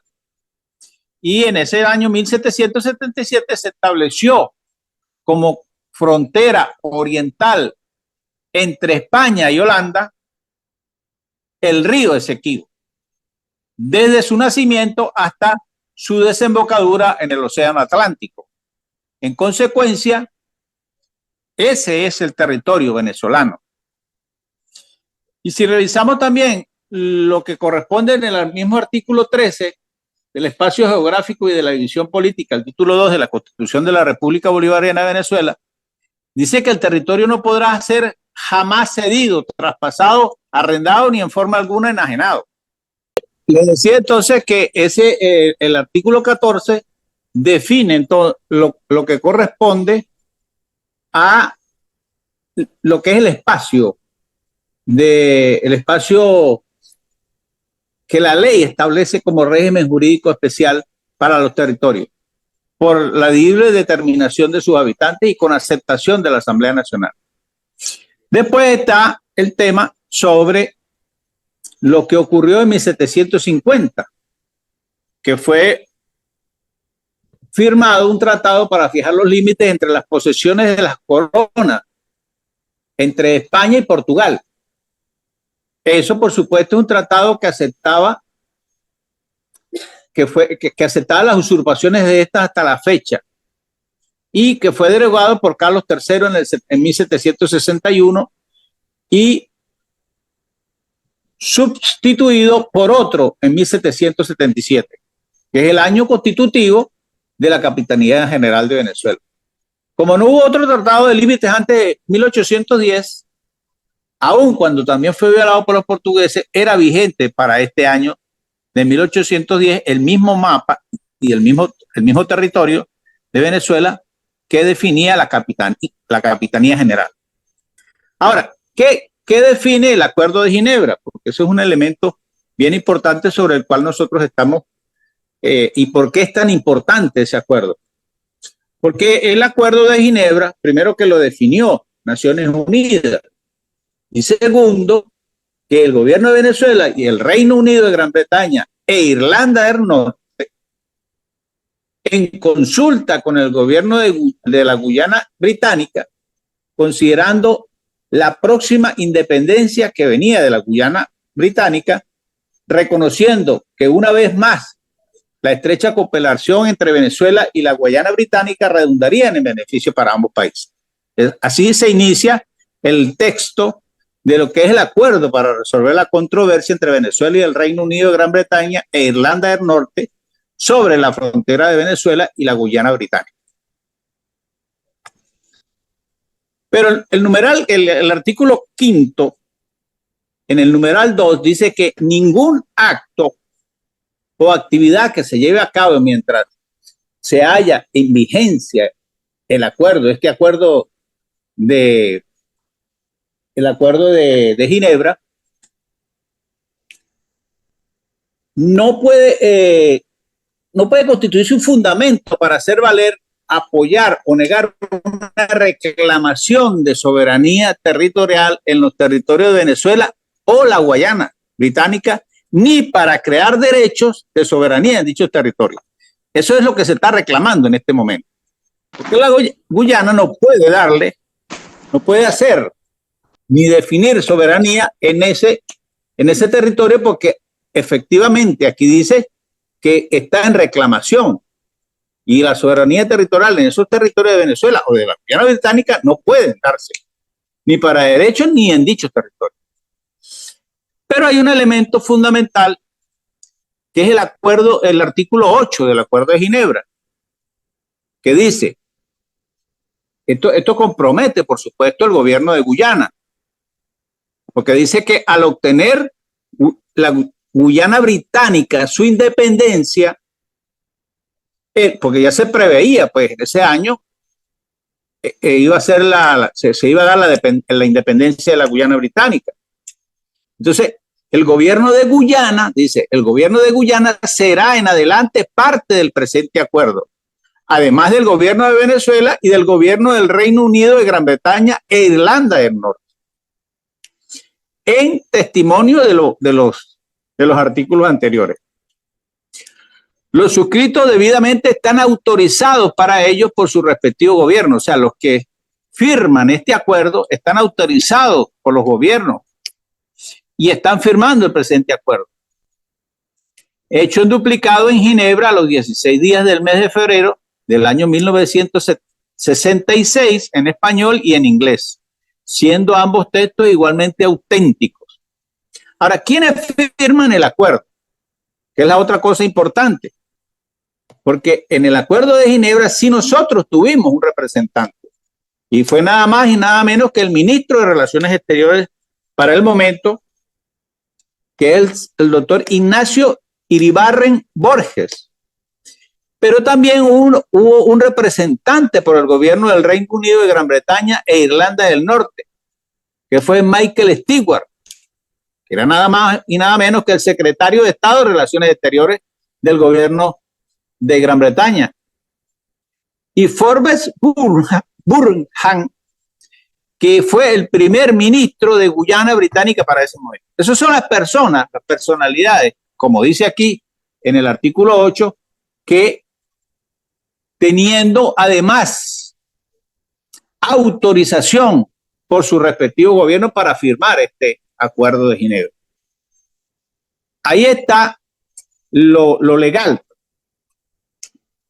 Lo primero, lo que dice la Constitución, después el acuerdo de Ginebra, y ahora yo creo que se debe revisar cuáles han sido las debilidades más resaltantes que presenta el Estado venezolano para el rescate del Esequibo en estos momentos. Porque hay que ir a revisar qué es lo que tenemos que hacer en todo caso. Una de las debilidades que presentamos en este momento es la crisis que hemos tenido, de la crisis político-económica, porque tenemos una crisis que ha debilitado significativamente abordar los asuntos exteriores, como esta disputa pues, del Esequibo. Los recursos y la atención del gobierno se han centrado en la gestión de la crisis interna, que dificulta mucho la formulación y ejecución de una estrategia efectiva para empujar duro lo que corresponde a la disputa del Esequibo. Por eso es que ahora se está definiendo políticas desde la Asamblea Nacional, como el caso que planteaba anteriormente Fariña, del referéndum consultivo, aplicando el artículo 71 de la Constitución. Después el otro elemento que tiene debilidad es el cambio de status quo. Con el tiempo, el status quo en la región de Guyana puede cambiar a medida que Guyana desarrolla la región del Esequibo y establece comunidades y economías allí. Esto podría ser que sea más difícil para Venezuela recuperar el territorio en disputa. Entonces nosotros tenemos que definir una estrategia para ver cómo nosotros también empezamos a desarrollar en la Guyana este tipo de acciones en materia de poder establecer comunidades y definir economía en ese territorio. La otra debilidad resaltante es que el litigio fue a la Corte Internacional de Justicia. O sea, la disputa del Esequibo fue presentada por Guyana en la Corte Internacional de Justicia y Venezuela también participa, por supuesto, en ese proceso legal. Sin embargo, el litigio internacional puede ser un proceso largo y costoso y no hay garantía de resultados favorables para nuestro país. ¿Por qué? Porque la Corte Internacional de Justicia está, vamos a decir, viciada. Y la otra cosa es un poco lo que nosotros hemos alegado como Estado, como gobierno, que esto no es un tema que le corresponde dirimirlo en la Corte Internacional de Justicia, sino más bien definir lo que es el Acuerdo de Ginebra. Y el otro punto es que hay que una política de asentamiento de los venezolanos en ese territorio también que hablen el idioma español. Porque recuerden, o sea, todos sabemos que hay muchas comunidades pues, dentro de Guyana, pero también hablando otros idiomas.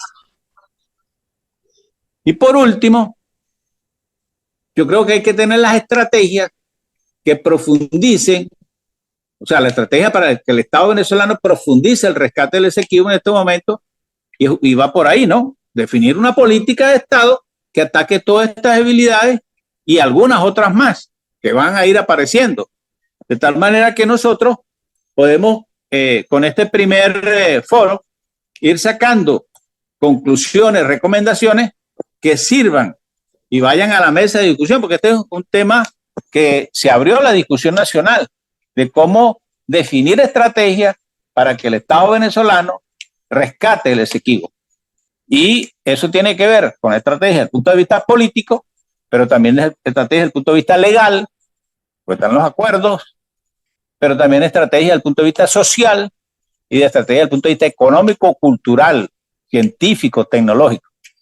Yo creo que ese es el aporte que nosotros podemos hacer desde acá, desde este foro de la Escolar, y yo finalizo dándole las gracias pues a la directiva de Escolar por haberme permitido participar en este foro. Muchísimas gracias. Bueno, como ya estamos sobrepasados de las obras, vamos a darle inmediatamente la palabra y vamos a ofrecerle nuestra disculpa al doctor Juan Romero, quien en principio tuvo dificultades para ingresar y luego no sé qué pasó, salió del grupo, pero bueno, lo tenemos aquí para cerrar la actividad del día de hoy. El doctor Juan Romero es actualmente diputado a la Asamblea Nacional, doctor en Historia de Venezuela y de América Latina, y bueno, nos honra mucho contar con su apoyo aquí en la Escuela Latinoamericana del Gobierno, donde es miembro activo. Y bueno, ya lo decía antes, tiene una gran experiencia como conferencista nacional e internacional. Adelante, Juan. Primero, comenzar a agradecerte, Hugo, la organización de esta actividad, un poco para que la gente sepa, una conversa entre tú y yo planteando actividades dentro de la escuela, de la cual me honro en ser parte. Felicitar la iniciativa, agradecer al maestro, amigo, el comandante William Fariña, que aceptó inmediatamente la invitación, y bueno, aquí estamos todos. Realmente creo que ha superado las expectativas, Hugo, de concurrencia. Yo, previendo un poco en eso de los escenarios que tú también manejas, concentré mi participación en el tema de los escenarios a partir de donde estamos. Y bueno, yo voy a compartir esta presentación, te lo voy a enviar a ti, a Hugo, para que la coloques y la subas posteriormente.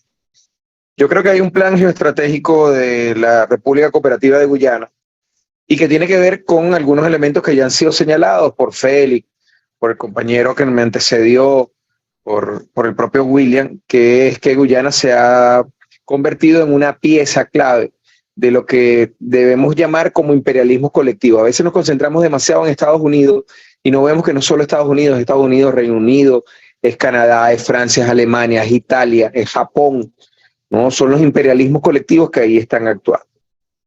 Hay una agenda geoestratégica de Guyana que yo creo que tiene 3 puntos esenciales y que han sido comprendidos por la comisión de la cual es vicepresidente mi buen amigo, el comandante Fariña. La primera es que pretenden tener un control territorial que históricamente no le corresponde. Lo segundo es que busca llevar la negociación con Venezuela al territorio más conveniente de sus intereses. Y ahí hay una construcción comunicativa que ha comenzado a ser revertida por parte de nosotros. Siempre se nos han presentado y ellos han insistido en eso, de que es la Venezuela grande, una potencia caribeña atacando a un pequeño país e impidiéndole su desarrollo. Y luego lo más grave de ese objetivo de la agenda estratégica de la República Cooperativa de Guyana es que ha realizado incursiones piratas, porque desde el punto de vista del derecho internacional del mar no hay otra forma de definirla, en la zona marítima que aún está en disputa. Hay un principio del derecho internacional que hasta tanto no se definan las fronteras terrestres, no pueden definirse las fronteras marítimas. Y por lo tanto el accionar de Guyana es una violación en este sentido. Y eso tiene que ver también con un elemento geopolítico. Lo han dicho Fariña, lo dijo Félix. El punto clave es el año 2014-2015.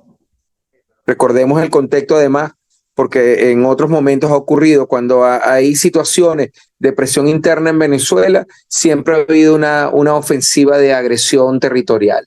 Así sucedió con la primera línea Schomburg en 1840 y así ocurrió con la decisión del laudo de 1899, ¿no? En 2015, la República Cooperativa de Guyana desató una ofensiva con las grandes transnacionales, con apoyo de la ExxonMobil, descubre unos campos, el campo Starbuck con las áreas Lisa 1 y Lisa 2, Lisa 1 y Lisa 2 con un gran potencial de extracción. En 2018, Guyana, en base a esos actos exploratorios completamente violatorios, como muy bien lo señalaba el compañero que me antecedió, de lo establecido en el artículo 5 del Acuerdo de Ginebra, decide solicitarle al secretario general de las Naciones Unidas, los imperialismos colectivos actuando, que renuncian a los mecanismos de negociación establecidos en el artículo 33 de la Carta de las Naciones Unidas y que se acuda directamente a la Corte Internacional de Justicia. El secretario de la ONU, Antonio Guterres, decide hacerlo. El presidente Nicolás Maduro y nuestro canciller en ese momento, Arriaza, hacen unas declaraciones muy contundentes, ¿no? Indicando que no reconoce lo actuado por el secretario general y que menos la Corte Internacional de Justicia. La Corte Internacional el 18 de diciembre del 2020 asume que tiene jurisdicción sobre la controversia. En junio del 2021 decide que Guyana presente pruebas como lo hizo en marzo de 2022 y Venezuela en 2023 como lo hizo.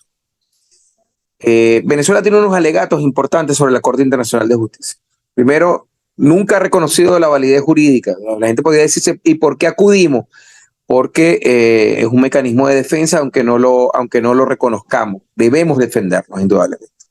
Y no lo reconocimos porque la Corte Internacional de Justicia funciona a través de las adherentes al Pacto de Bogotá, del cual nosotros no somos firmantes, ¿no? Y un mecanismo de este tipo, desde el punto de vista del derecho internacional, debe contar con la anuencia de las partes. Sin embargo, el cambio de la posición aparente de Venezuela tiene que ver con la conformación de la comisión especial presidida por el doctor Ezcarray, que el vicepresidente es William Fariña. Y se trata de dos cosas: mostrar la falta de jurisdicción de la Corte Internacional de Justicia y lograr que la República Cooperativa de Guyana y la Corte Internacional de Justicia acuerden el retorno a los mecanismos de negociación directa. Hay una agenda estratégica, decía, de Guyana, desconocimiento del Acuerdo de Ginebra, a través de llevar el caso a la Corte Internacional de Justicia, un discurso hostil, sosteniendo posiciones violatorias de los mecanismos de resolución de controversia establecidos en la Carta de las Naciones Unidas, piratería en aguas marítimas desde el año 2004, insiste en la opinión pública que Venezuela amenaza su territorialidad y es la tesis del grande que pretende tragarse al pequeño. Hay un escenario de construcción de una zona gris. En geopolítica hablamos de una zona gris, una zona que va entre la zona blanca, que definimos como un estado de paz, a una zona negra, que es un estado de guerra. La zona gris es una transición entre ambos momentos. Y Guyana está jugando a eso como parte de los imperialismos colectivos. Y esto no podemos dejar de prestarle atención. Esa zona gris puede ser entendida como un espacio intermedio de conflicto entre la zona blanca, zona de paz, y la zona negra, la zona de guerra abierta. Y eso nos abre, en mi criterio, 4 escenarios que yo quería precisar. Un escenario 1, en donde la Corte Internacional de Justicia, producto de esta presión que Venezuela ha venido desarrollando, reconozca la nulidad y el carácter írrito del laudo de 1899, obligando a Guyana a un repliegue y permitiendo que nosotros ejerzamos plena soberanía. Un segundo escenario, donde la Corte Internacional de Justicia, el escenario 1 es el escenario óptimo, el cual apostamos sin lugar a dudas, pero sabemos los elementos de distracción, los elementos de ruido que pueden estar ahí presentes. Un escenario 2, donde la Corte Internacional de Justicia, respondiendo a los intereses de los imperialismos colectivos, restituye los términos del laudo, ante lo cual entonces nosotros debemos asumir una posición de desconocimiento y denuncia de la arbitrariedad, acudiendo al Consejo de Seguridad de las Naciones Unidas con el apoyo de China y de Rusia. Debo señalar que cualquier decisión tiene que tener un pronunciamiento del Consejo de Seguridad de las Naciones Unidas, Por eso es tan importante la reciente gira que hizo el presidente Nicolás Maduro, por eso es tan importante la diplomacia de paz, por eso es tan importante la dinámica a través de la cual nosotros hemos tomado una posición más activa desde el punto de vista del derecho internacional, señalando lo que aquí está en juego. Hay un tercer escenario, en mi criterio, que puede presentarse. Eso es, Guyana avanza ante una decisión de la Corte Internacional, bien en el escenario 1, donde la Corte Internacional nos da la razón, bien en el escenario 2, donde la Corte Internacional de Justicia desconoce el Acuerdo de Ginebra, ¿no? Y Guyana en ese escenario busca crear un proceso hacia la zona negra. Yo creo que Guyana está en este tema adelantándose a cualquier decisión de la Corte Internacional de Justicia.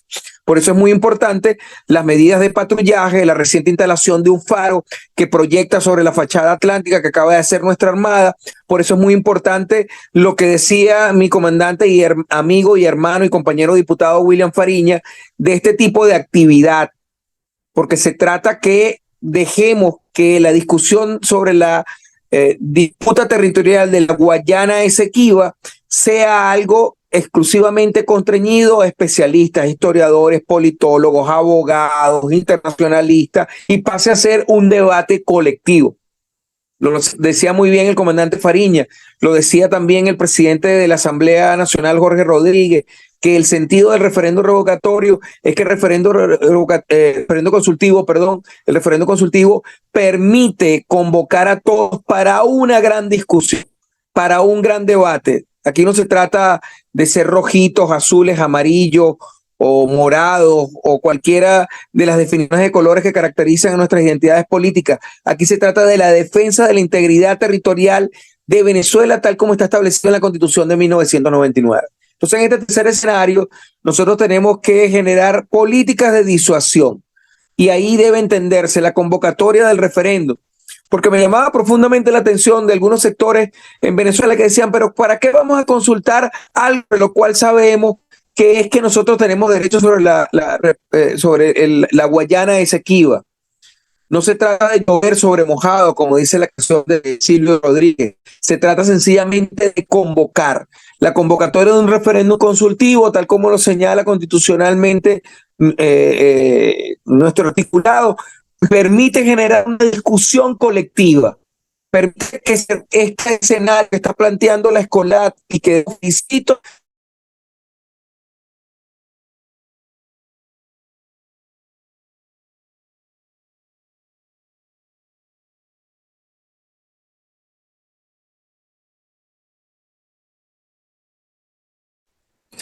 sí, que se salió un momento.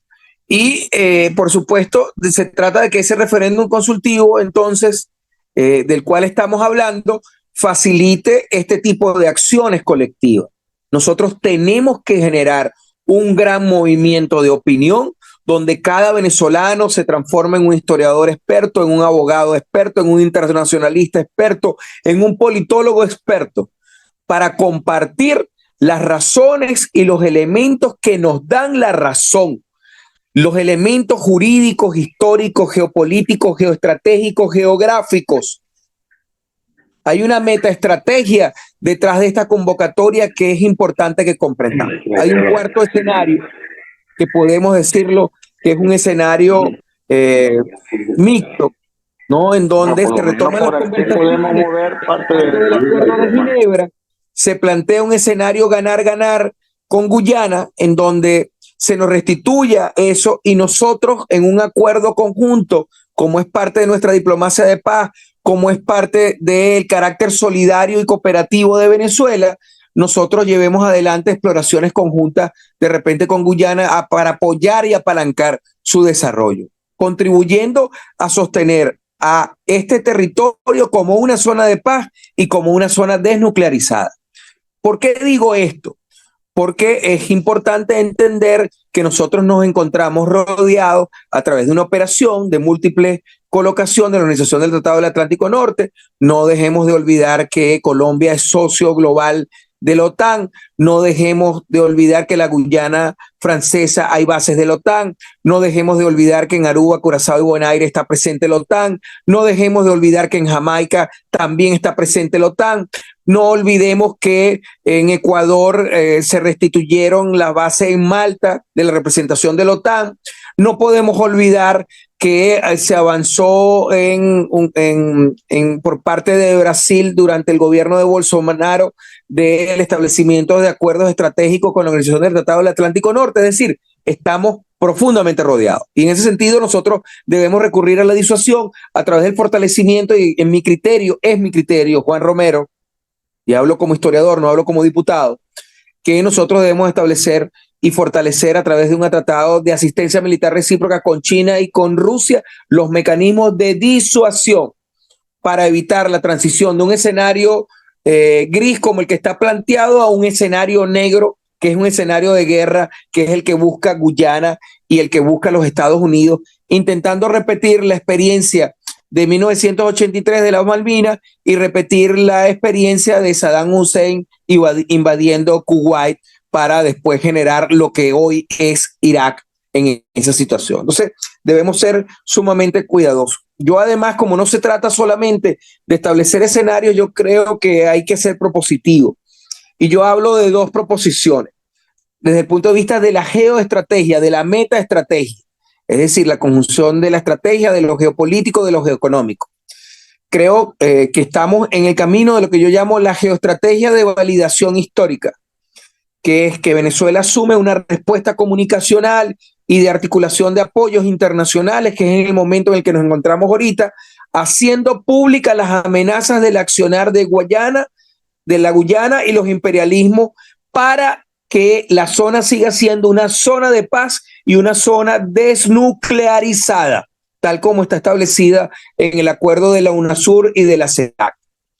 Hay una segunda propuesta que yo la llamo geoestrategia de acción conjunta de bajo perfil. Geoestrategia de acción conjunta de bajo perfil. Dado el escenario de esta conflictividad que es real, que no es aparente, en donde, insisto, están jugando una transición de zona gris, en donde nos encontramos a una zona negra de guerra y que amenaza los mecanismos de resolución del derecho internacional público, se debe avanzar en una acción de negociación. Nosotros debemos disuadir y al mismo tiempo mantener la negociación, al mismo tiempo movilizar, al mismo tiempo convencer, al mismo tiempo enamorar. Fíjense, con el equipo de trabajo que me acompaña, hicimos un análisis, hay 333 trabajos que pudimos revisar y solo 13% habla del territorio de la Guayana Esequiba y de sus habitantes. Todos los demás hablan de recursos naturales, de ríos, de la potencialidad geoestratégica, de las amenazas militares y nos olvidamos de los habitantes. Uno de los ponentes da una relación muy importante sobre eso. Hay gente nuestra que se preocupa, pero bueno, es que no hablan castellano. Sí, no hablan castellano, pero el lenguaje dominante tampoco es el inglés. Y los esequibanos no se sienten atendidos por la República Cooperativa de Guyana. Y nosotros tenemos, como dice mi coronel Pompeyo Torrealba, enamorar. Así como cuando buscamos seducir a una mujer, la invitamos y la llenamos de poesía, tenemos que hacer lo mismo con el tema de la Guayana Esequiba. Hay un tema que ha venido surgiendo y que es importante comunicativamente y que es importante desde el punto de vista de contradecir las matrices y la geoestrategia de la República Cooperativa de Guyana. Nosotros no pretendemos quitarle territorio a Guyana. El territorio que corresponde a la Guayana británica sigue siendo el de ellos. Nosotros estamos reclamando los derechos históricos de la Guayana Esequiba, que forma parte de la provincia original de Guayana, creada por la irrupción hispana, y que corresponde además al territorio previo ocupado por amerindios con más de 10.000 años de antigüedad en ese territorio. Y así debemos diferenciarlo. Repito, no buscamos quitarle territorio a la República Cooperativa de Guyana. Pretendemos restituir los derechos históricos sobre la Guayana Esequiba. La Guayana Esequiba es distinto a la Guyana, a la República Cooperativa de Guyana, y eso es parte de esta acción que nosotros estamos desarrollando. Yo quisiera finalizar señalando algo que en algún momento decía un poeta desaparecido durante la dictadura, ¿no? Que es el poeta Joaquín Arreta, Arrieta fue un combatiente de Montoneros, la organización clandestina del peronismo, la organización militar, y que fue desaparecido en el año 1979. Y Arrieta escribió algo que yo quiero compartir y que creo que es un llamado. Es un poema que se llama Quisiera que me recuerden, que lo leyó Néstor Kirchner cuando asumió el gobierno por primera vez. Y yo creo que todos los venezolanos que estamos siendo convocados deberíamos de prestarle atención a este poema porque tenemos la oportunidad histórica de que nos recuerden con honradez, que nos recuerden con estoicismo, que nos recuerden con valentía, que nos recuerden con apego a nuestro territorio. Y el poema dice así: quisiera que me recuerden sin llorar ni lamentarme. Quisiera que me recuerden por haber hecho caminos, por haber marcado un rumbo, porque emocioné su alma, porque se sintieron queridos, ayudados. Quisiera que me recuerden junto a la risa de los felices, la seguridad de los justos, el sufrimiento de los humildes. Si no es así, prefiero el olvido, que será el más duro castigo por no cumplir mi deber de hombre. Si no nos recuerdan así, defendiendo esta patria, si no nos recuerdan así, reivindicando los derechos que tenemos, es preferible que nuestros nombres pasen al olvido. Tenemos la oportunidad histórica para que nos recuerden con dignidad. Gracias, Hugo. Saludos a Temístocle, mi hermano, maestro, amigo, que lo veo por ahí, mi maestro y compañero William, a tantos amigos que veo ahí, un gran abrazo. Y bueno, felicitaciones a la Escolá por este resultado que es maravilloso y que superó la concurrencia. Ya sabes, Hugo, que hay que ampliar el acuerdo con Zoom para subirlo a más de 300 personas para poder seguir haciendo cosas como esta. Un gran abrazo. Bien, muchas gracias, Juan. Y motivado por tu inquietud, fue que organizamos este evento. De tal manera que te agradecemos que nos haya estimulado a este encuentro de expertos, de investigadores, de estudiosos del tema, y que muchos se hayan incorporado al grupo WhatsApp que tenemos abierto sobre el tema, interesados de distintas partes del país, inclusive fuera del país. Ahí tenemos a Dianader, que nos acompaña desde el Líbano, desde Argentina, Brasil, Panamá, Colombia, nos están acompañando. Muchas gracias a todos. Ya pasamos el límite de la hora establecida. Lamentablemente no vamos a poder dar chance a preguntas y respuestas. Yo sugiero que como los ponentes están en el grupo Esequibo, vamos a abrir el grupo y cualquiera que quiera hacer alguna pregunta o alguna observación la haga por allí, y los ponentes tan pronto puedan, no tiene que ser hoy en la noche, puedan responderles y podemos así establecer un intercambio entre todos nosotros. Así que gracias, Juan. Gracias por habernos permitido contactar de nuevo a William, que tenía mucho tiempo sin saber de él. Y gracias a Eddie Guerrero Lugo, quien fue cónsul de Venezuela en Cúcuta, en el departamento del Norte de Santander. Gracias al señor procurador, que lo tengo aquí a mano izquierda, y que bueno, que lo confundí ahorita con un gran amigo común, Félix Rodríguez, cuando pasé la imagen. Félix Roque, que es un hombre pues también muy estudioso en materia internacional. Gracias a José Alfredo Ureña, que lamentablemente hubo unos desperfectos, me imagino que técnicos, que impidieron que pudiéramos escuchar en continuo su intervención. Gracias, hermano. Y bueno, vamos a continuar realizando hasta donde podamos a eventos como estos para que podamos servir de elemento, como decía William Fariña, para el debate, la discusión en el plano político, ideológico y de ideas, para que nos convirtamos, como aspiramos en la Escolap, en una especie de tanque de pensamiento, de ideas y de propuestas para transformar nuestra realidad. Gracias a todos los que han participado.